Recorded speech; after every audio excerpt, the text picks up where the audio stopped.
La renonciation à soi, un gage de salut pour le disciple du Christ.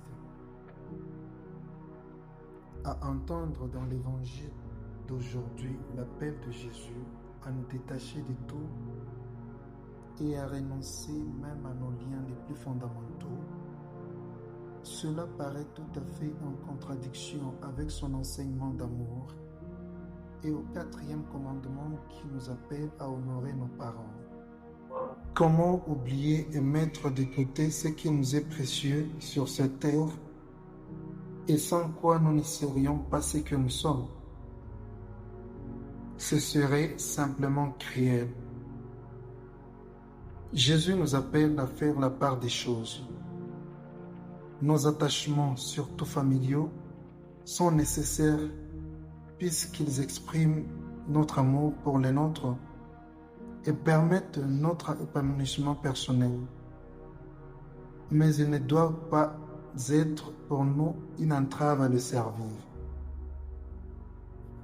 Le lien qui nous unit à lui par le baptême est plus fort que tout autre et nous fait entrer dans sa famille universelle.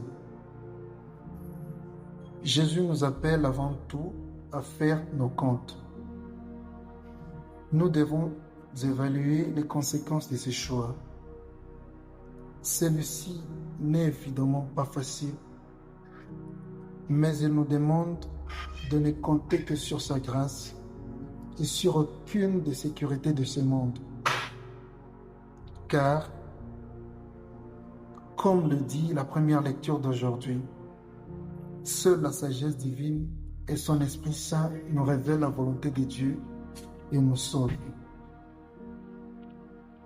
Seigneur Jésus, tu sais combien il nous est difficile d'être ses disciples dignes de toi.